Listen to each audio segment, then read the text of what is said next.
25 మందితో AP cabinet, సీఎంగా చంద్రబాబు, మంత్రిగా పవన్ కళ్యాణ్ ప్రమాణం. హాజరైన మోడీ, కేంద్ర మంత్రి అమిత్ షా, తర్వాత నడ్డా.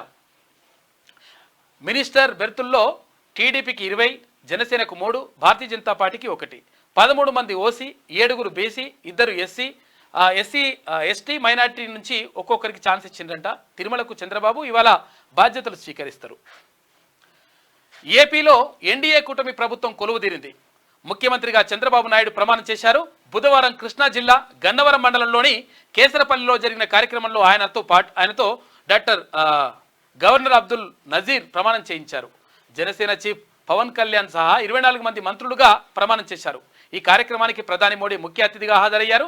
ఢిల్లీ నుంచి గన్నవరం ఎయిర్పోర్టుకు చేరుకున్న ప్రధానికి చంద్రబాబు నాయుడు, నారా లోకేష్ స్వాగతం పలికిండ్రు, తీసుకొచ్చిన తర్వాత ప్రధాని అటు అమిత్ షా, అటు కేంద్ర మంత్రి రక్షణ శాఖ మంత్రి రాజ్నాథ్ సింగ్ తో పాటు భారతీయ జనతా పార్టీ జాతీయ అధ్యక్షుడు జేపీ నడ్డా, అటు ఎన్డీఏ నేతలు చాలామంది కూడా ప్రముఖులు హాజరైనరంట. రాజకీయ ప్రముఖులతో పాటు సినీ ప్రముఖులు హాజరైనరు. రజనీకాంత్, తర్వాత ఇక్కడ చిరంజీవి, అటు బాలకృష్ణ అందరూ కూడా హాజరైనరంట. కార్యక్రమానికి భారీగా అట్టహాసంగా కార్యక్రమం ముగిసింది.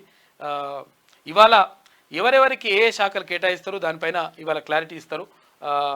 ఎవరికి పవన్ కళ్యాణ్కి ఉప ముఖ్యమంత్రితో పాటు తర్వాత గ్రామీణాభివృద్ధి, పంచాయతీరాజ్ శాఖలు, తర్వాత ఇక్కడ అటవీ, పర్యావరణం ఇవన్నీ కూడా ఇచ్చే అవకాశం ఉన్నట్టుగా తెలుస్తూ ఉంది. మరోవైపు కీలకమైనటువంటి శాఖలనే జనసేనకు కూడా అప్పగిస్తారట.